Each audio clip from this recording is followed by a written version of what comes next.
பாஜக தமிழ்நாட்டில் காலூன்ற பார்க்கறது. எப்படி காலூன்ற பார்க்கறது? அதிமுகட்ட அதிக சீட்டு வாங்க போகுதா அப்படின்னு பார்த்தா அது ஒரு யுக்தி. ஆமா, இன்னொரு யுக்தியும் இருக்கு. அதிமுகவோட சிட்டிங் எம்எல்ஏக்கள், அதிமுகவோட எஃகு கோட்டைன்னு சொல்லக்கூடிய எம்எல்ஏக்கள், முக்கியமா மாஜிக்கள் இருக்கக்கூடிய தொகுதிகளை குறிவைத்து பாஜக கேட்கிறது மீன்ஸ் ரெக்வஸ்டா இல்ல ஆர்டரா, அப்படி கேட்கிறது அப்படின்ற ஒரு செய்திகள்லாம் வந்துகிட்டு இருக்கு. அப்படி குறி வச்சு கேட்டாலும் அது ஒரு பாஜகவுக்கு ஒரு பேசும் பொருளா இருக்குமா அப்படின்னா இருக்கும். ஆனா அதை தாண்டி பாஜக ஒரு மிகப்பெரிய ஒரு திட்டத்தை வகுத்து கொண்டிருக்கிறது. அதுதான் என்ன அப்படின்னா, தமிழ்நாட்டில் கொஞ்ச நாளாவே ஒரு பிரச்சனை ஓடிக்கிட்டு இருக்கு. அது முக்கியமா முருகனை வைத்து. நான் சொல்றது அந்த முருகன், அமைச்சர் முருகன் இல்ல, முருகன். ஒரு பக்கம் முருகன் முப்பாட்டன், இன்னொரு பக்கம் முருகன் ஒரு இந்து கடவுள் அவருன்னு சொல்லி ஒரு பக்கம் ஓடுது. அவரை அசிங்கப்படுத்துறாங்க, கேவலப்படுத்துறாங்கன்னு பாஜக சொன்னாலும், இன்னொரு பக்கம் முப்பாட்டன்னு சொல்லி சீமான் ஒரு வண்டியை ஓட்டினாலும், இந்த முருகனை மையப்படுத்தியே வருது இல்லையா? என்னடா சொல்ல வர, சொல்லித்தொடடான்னு கேட்குறீங்க. திருப்பரங்குன்றத்தை பாஜக குறி வைக்கிறது அப்படின்ற ஒரு செய்தி வந்திருக்கு. திருப்பரங்குன்றத்தை ஏன் பாஜக குறி வைக்கணும்? ஏன்னா அங்கதானே கலவரத்தை தூண்டியிருக்கோம். பாத்தீங்களா, திருப்பரங்குன்றத்துல நாங்க காலை ஊண்டிட்டோம், பாத்தீங்களா, இந்துக்களுக்கு எதிராக எங்க ஒரு சரி நடந்தாலும் அந்த இடத்துல பாஜக நிக்குது, அதுக்கு மக்களே ஆதரவு தெரிவிச்சிருக்காங்க, பாத்தீங்களா அப்படின்னு ஒரு பிம்பத்தை கட்டமைக்கிறது. ஏன் திருப்பரங்குன்றம்னா, திருப்பரங்குன்றத்துல இப்ப யார் சிட்டிங் எம்எல்ஏ அப்படின்னா நம்ம ராஜன் செல்லப்பா. இந்த ராஜன் செல்லப்பாவை கடந்த 2021 தேர்தலில் போட்டியிட்டது மார்க்சிஸ்ட் கம்யூனிஸ்ட் கட்சியை சேர்ந்த ஒரு பெண் வேட்பாளர். அவங்க தான் போட்டியிடுறாங்க, அவங்க தோல்வியை தழுவுறாங்க, இவர் தான் வெற்றி பெறாரு. அவரு நல்ல ஒரு எண்ணிக்கையில அவரு ஜெயிச்சிடுறாருன்னு நினைக்கிறேன். அப்ப அது ஒரு பக்கம் இருக்கு. இப்ப ஒரு சிட்டிங் எம்எல்ஏ, இவர் தொகுதியை வேணும் அப்படின்னு கேட்கிறாங்க. இதே அதிமுகவில் மீண்டும் ராஜன் செல்லப்பா இதே தொகுதியை திரும்ப கேட்கிறாரு. அவர் மட்டும் கேட்கல, திமுகவில் அதே தொகுதியில எம்எல்ஏவா இருந்த டாக்டர் சரவணன், உங்க எல்லாருக்கும் நல்ல பரிச்சயமான ஒரு நபர், அவர் தெரியும் உங்களுக்கு. அவர் என்ன பண்றாருன்னா பாஜகவுக்கு போறாரு. மறுபடியும் பாஜகவுல இருந்து எடப்பாடி பழனிசாமி முன்னிலையில எடப்பாடியை போய் சந்திக்கிறாரு. இப்ப மறுபடியும் அவரே திருப்பரங்குன்ற தொகுதியை எனக்கு கொடுத்துருங்க அப்படின்னு கேட்கிறாரு. அதே நேரத்துல பாஜக என்ன செய்யுதுன்னா, சீனிவாசன்ற டாக்டர் சீனிவாசனா அவரை வேட்பாளரா நிறுத்துங்க, இந்த இடத்துல எங்களுக்கு சீட்டு வேணும் அப்படின்னு ரெக்வஸ்டார்ல ஆர்டராவே கேக்குது.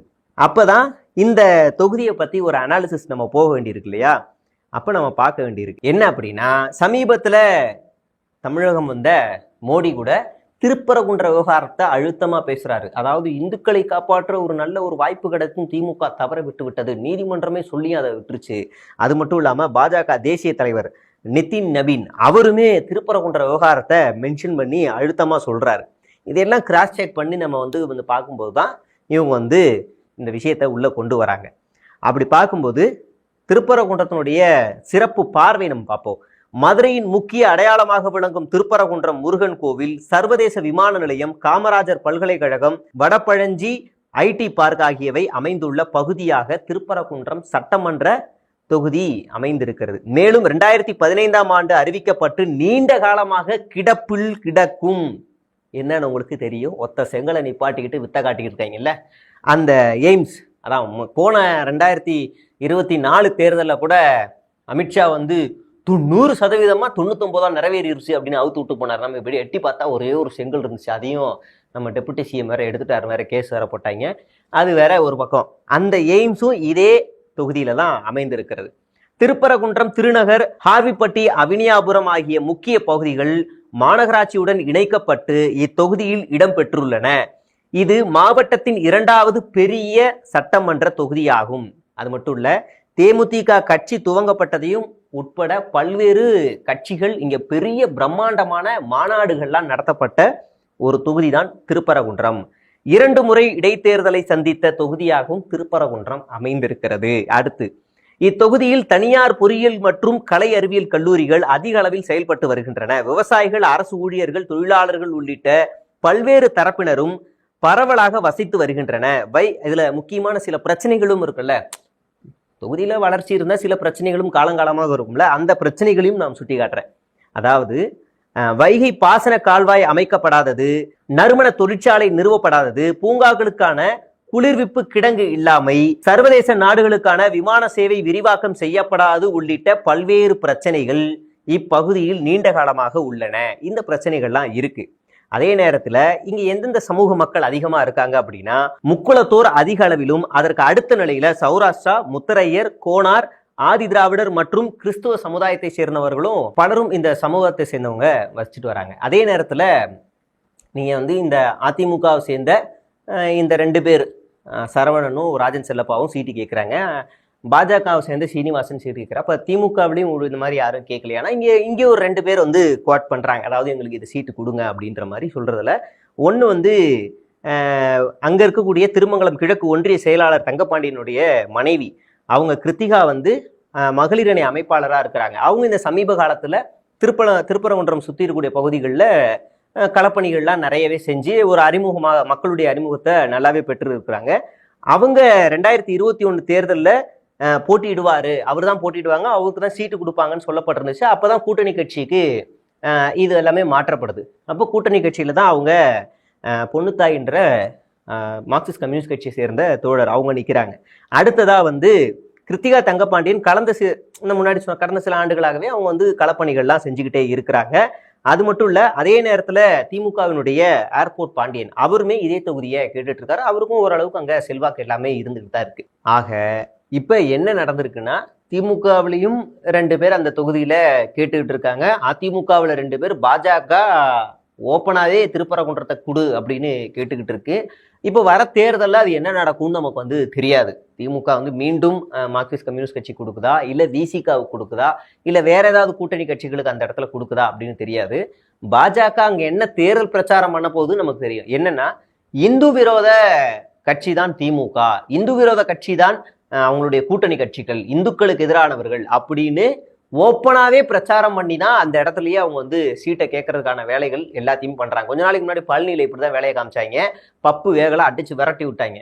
அதே மாதிரி இப்ப திருப்பரங்குன்றத்துல தேர்தலில் நேரடியா மோடி, அமித்ஷா, மிகப்பெரிய பாஜகவினுடைய தலைவர்கள், பெரிய பெரிய பாலிவுட் நடிகர்கள் எல்லாரையுமே திருப்பரங்குன்றத்தை ஃபோக்கஸ் பண்ணி இறங்குறதுக்கான வேலைகள், அதாவது கால் ஊண்டிட்டோம்டா அப்படின்னு சொல்றதுக்கான வேலைகள் எல்லாத்தையுமே இவங்க வந்து பிளான்ல அவங்க வந்து வச்சிருக்கிறாங்க.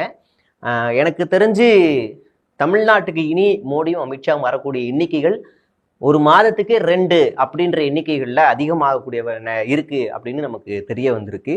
இப்போ இதுல நாம என்ன அனாலிசிஸ் பண்றோம் அப்படின்னா, ஒருவேளை திருப்பரங்குன்றத்துல பாஜக களமிறங்குது, நேரடியா களமிறங்குது அப்படின்னா, அங்க ஒரு நல்ல அறியப்பட்ட முகம் தான் அங்க நிக்கணும்.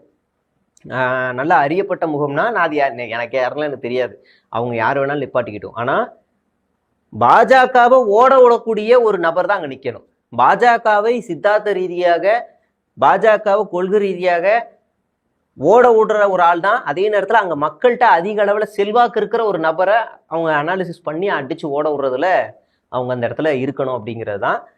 அது அவங்களுடைய விருப்பம். திரும்ப அவங்க கம்யூனிஸ்ட் கொடுக்கலாம், இல்லை அவங்க கட்சி ஆளுங்களுக்கே கொடுக்கலாம், அது அவங்களுடைய விருப்பம். ஆனால் பாஜகவோட கணக்கு என்ன அப்படின்னா, திருப்பரங்குன்றம் இந்த வாட்டி மறுபடியும் கூட்டணி கட்சிகளுக்கு தான் கொடுக்க போறாங்க. இது நமக்கு சரியான வாய்ப்பு. கூட்டணி கட்சிகளுக்கு கொடுத்துட்டாங்கன்னா நம்ம ஈஸியாக உள்ளே இறங்கிடலாம், அங்கே வந்து உதயசூரியனுடைய கேம்பெயின் இருக்காது அப்படின்னு அவங்க ஒரு கணக்கு போட்டிருக்கிறாங்க. இது நமக்கு வந்த தகவல். இப்போ திமுக என்ன செய்யும் அப்படிங்கிறதுலாம் நமக்கு தெரியாது. இது நான் உங்களுக்கு தெரிஞ்சதை நான் உங்களுக்கு சொல்லியிருக்கிறேன். பார்ப்போம். பாஜகவை ஒருபோதும் தமிழ்நாட்டில் காலூன்ற விடக்கூடாது.